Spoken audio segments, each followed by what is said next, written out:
धूपमाघ्रापयामि मंगलदीपमंगल्ये शिवे सर्वार्थसाधिके त्र्यम्बके देवी नारायणि नमोस्तुते कर्पूरमंगलनीराजनं दर्शयामि नमस्करोमि।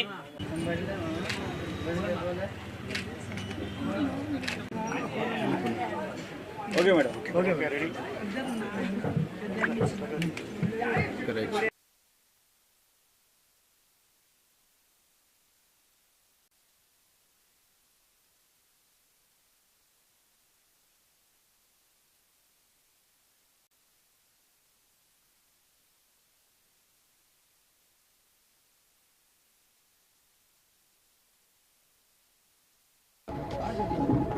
ఈరోజు మీరు ముఖ్యంగా గమనిస్తే తెలుగుదేశం పార్టీ మహిళలకు ఎంత సపోర్ట్ ఉంటుంది, మహిళా సంక్షేమం కోసం, మహిళా స్వావలంబన కోసము, సాధికారత కోసము, సెల్ఫ్ ఎంప్లాయ్మెంట్ కోసము, వాళ్ళని ఆర్థికంగా వాళ్ళకు తోడుండాలనేది స్వర్గీయ ఎన్టీ రామారావు గారి లక్ష్యము. ఈరోజు మనకు ఆడోళ్ళకి ఆస్తి హక్కు కూడా ఎన్టీ రామారావు గారే తేవడం జరిగింది, అందరికీ తెలిసి విషయము.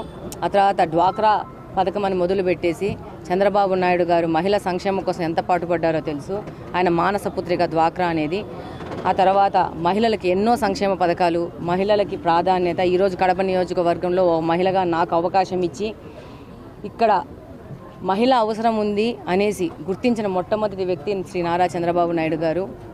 ఈరోజు ఆయన అడుగుజాడుల్లో మేము కూడా వెళ్తూ కడప నియోజకవర్గంలో ఈ యొక్క రేషన్ షాపులు పేద బలుగు బలహీన వర్గాల కోసము వాళ్ళకి తక్కువ సరసమైన ధరల్లో వాళ్ళకి నిత్యావసర సరుకులు తీసుకొచ్చే విధంగా పెట్టిన రేషన్ షాప్లో ఎక్కువగా మహిళలకు ప్రాధాన్యం ఇస్తూ మహిళలతో ముందుకెళ్తున్నాము.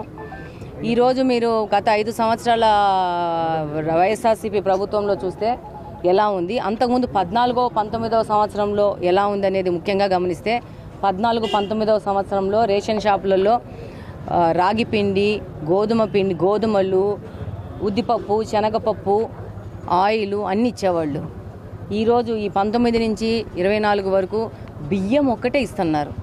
ముఖ్యంగా గమనించాల్సిందంటే ఈ బియ్యం కూడా ప్రధానమంత్రి దగ్గర నుంచి సెంట్రల్ గవర్నమెంట్ నుంచి వచ్చే 5 కిలోల పర్సన్కి వచ్చే బియ్యాన్ని వీళ్ళు జగన్మోహన్ రెడ్డి తన బొమ్మ వేసుకొని ఈయనేదో ఆయన ఇంట్లో సొమ్ము తీసుకొచ్చేసి జనాలకి ఇస్తున్నట్టు ఒక రకమైన ఒక అపోహ క్రియేట్ చేస్తూ బండ్లు పెట్టి బండ్లలో బొమ్మలు వేసేసుకొని జగన్మోహన్ రెడ్డి గారే తన ఇంట్లో పండించేసి బియ్యం ఇచ్చినట్టు చేసినారు.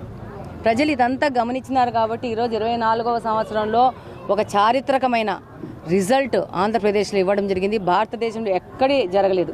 93% స్ట్రైక్ రేట్తో తెలుగుదేశం పార్టీ 164 సీట్లలో గెలిచి కూటమి, అందులో తెలుగుదేశం పార్టీ ఇండిపెండెంట్గా 144 పోటీ చేస్తే 135 సీట్లు చారిత్రాత్మకంగా గెలవడం జరిగింది. 57% ఆఫ్ ఓట్లు కూటమి ప్రభుత్వానికి పడడం జరిగింది. ఇది అంతా 5 సంవత్సరాల్లో జగన్మోహన్ రెడ్డి గారు చేసిన లేకుండా, ఏ విధమైన అవగాహన లేకుండా ఇల్లాజికల్గా పరిపాలనకు ఇచ్చిన ఫలితం. ఈరోజు రేషన్ షాపులు ఓపెన్ చేసి వెళ్తున్నాము. రాబో కొద్ది కాలంలోనే ఇంతకుముందు ఏ విధంగా ఇతర నిత్యావసర సరుకులు ప్రజల దగ్గరికి తీసుకుపోతున్నామో ఆ విధంగా రేషన్ షాపుల ద్వారా తీసుకుపోయే ప్రయత్నం జరుగుతుంది. ముఖ్యంగా మనకున్న ప్రాబ్లం ఏంటంటే విపరీతంగా ఆర్థిక వ్యవస్థను జగన్మోహన్ రెడ్డి కుదేలు చేసినాడు. మొన్ననే శనివారం రోజు చంద్రబాబు నాయుడు గారు ఫైనాన్షియల్ మిస్మేనేజ్మెంట్ గురించి ఒక వైట్ పేపర్ రిలీజ్ చేయడం జరిగింది. అందులో మీరు ఒక చిన్న పాయింట్ గమనిస్తే ఒక్క విశాఖపట్నంలోనే 19,400 చిలుకు కోట్ల ఆస్తులని కుదవబట్టడం జరిగింది. దాంట్లో రైతు బజార్లు, పోలీస్ క్వార్టర్సు, జెడ్పీ భూములు, సెరికల్చర్ భూములు, వెటనరీ భూములు దాదాపు దగ్గర 19,000 చిల్లర అంటే 20,000 కోట్ల ప్రజాధనాన్ని, ప్రజల ఆస్తుల్ని కుదవపెట్టి ఆ యొక్క డబ్బుతోనూ డైవర్ట్ చేసి గందరగోళం చేశారు. ఇప్పుడు ఈ ఆస్తులన్నీ బ్యాంకుల ఆధీనంలో ఉన్నాయి. దాని మీద దాదాపు లోపల మాట్లాడుకునే మాట ఏంటంటే 40,000 కోట్ల ప్రజల ఆస్తులను, ప్రభుత్వ ఆస్తులను కబ్జా చేసినారు. అందుకే ఆయన వైజాగ్ని నేను క్యాపిటల్ చేస్తానంటూ ఆయన కబ్జా ఆస్తులు ఎక్కువ ఉన్నాయి కాబట్టి పొద్దునూకులు వైజాగ్ క్యాపిటల్ అని చెప్పేసి ప్రభుత్వ ధనంతో రిషికొండ దగ్గర 500 కోట్ల పైచిలకు ప్యాలెస్ కట్టుకొని నేనే కంప్లీట్గా ఆంధ్రప్రదేశ్కి నీ రాజులాగా చలామణి పోతానని చెప్పి రాజరిక వ్యవస్థ పోయి చాలా రోజులైంది. కానీ జగన్మోహన్ రెడ్డి ఒంట్లో రాజరిక వ్యవస్థ పోయిందని ఆయనకు ఆలోచన లేదు. ఇంతకంటే అధ్వాన్నమైన మనిషిని రాష్ట్రం మళ్ళా చూడదు. ఎంతో కొంతమంది ఆయనకు ఓట్లు వేసిన వాళ్ళు కూడా ఈ యొక్క ఫ్యాక్ట్స్ అన్ని బయటకు వస్తుంటే రియలైజ్ అవ్వాల్సిన అవసరం ఉంది. రాష్ట్రాన్ని కుదేలు చేసినారు. దీన్ని ఇప్పుడు బయటికి తీసుకురావడానికి చంద్రబాబు నాయుడు గారు చాలా పరిశ్రమల నుంచి పెట్టుబడులు తీసుకొని వస్తూ ఉంటే ఇక్కడేదో గొడవలు జరిగిపోతున్నాయి, ఇక్కడేదో అశాంతి ఉంది, లా అండ్ ఆర్డర్ ప్రాబ్లమ్స్ ఉన్నాయని చెప్పి మనం పోయి జంతర్ మంతర్లో పోయి ధర్నా చేసినాడు. ఇది కూడా ఈరోజు కూడా జగన్మోహన్ రెడ్డి ఆంధ్రప్రదేశ్కి వ్యతిరేకంగా పనిచేస్తున్నాడని నేను చెప్తాను. ఎందుకంటే ఇక్కడ ఒక అశాంతి ఉందని చెప్పి బయట నుంచి పెట్టుబడులు పెట్టుకున్న వ్యక్తులకు ఒక అపోహ క్రియేట్ చేయడానికి ఒక ఆంధ్రప్రదేశ్ మీద ఒక చిన్న చూపు చూపించడానికి పోయి ధర్నాలు చేస్తున్నాడు ఈయన. ప్రజలు గమనించండి, ఈ మనిషి ప్రజాసేవకు పనికిరాడు, ప్రజలకు పనికిరాడు. ఈయన ఈరోజు ఓడిపోయి ప్రజలు బుద్ధి చెప్పినా కూడా ఆంధ్రప్రదేశ్ ప్రతిష్టను పాడు లేపే విధంగా ఢిల్లీ దగ్గర పోయి సెంట్రల్ గవర్నమెంట్లో ప్రపంచ దేశాలందరినీ మన వైపు చూసి చిన్న చూపు చూసే విధంగా ధర్నాలు చేసి మన ప్రతిష్టను దిగజారుస్తున్నాడు.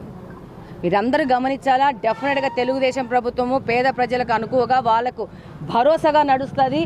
అంతకుముందు 14 నుంచి 19 వరకు ఏ విధంగా రేషన్ షాపులలో వచ్చేటో ఆ విధంగా ప్రయత్నం చేసి మళ్ళా ఆర్థిక వనరులకు సమకూర్చుకొని ప్రజల దగ్గరికి వెళ్ళి ప్రజలకు వాళ్ళకు ఉన్న బేసిక్ హక్కులను తీర్చే విధంగా తెలుగుదేశం పార్టీ పనిచేస్తుందని తెలియజేస్తున్నాను. కడప నియోజకవర్గంలో కడప నియోజకవర్గ ఎమ్మెల్యేగా నేను కూడా మా నాయకుడు అడుగుజాడల్లో ఫాలో అయ్యి పేద బలుగు బలహీన వర్గాలకు అండగా ఉండి ముందుకు పోవడం జరుగుతుందని ఈ సందర్భంగా తెలియజేస్తున్నాను.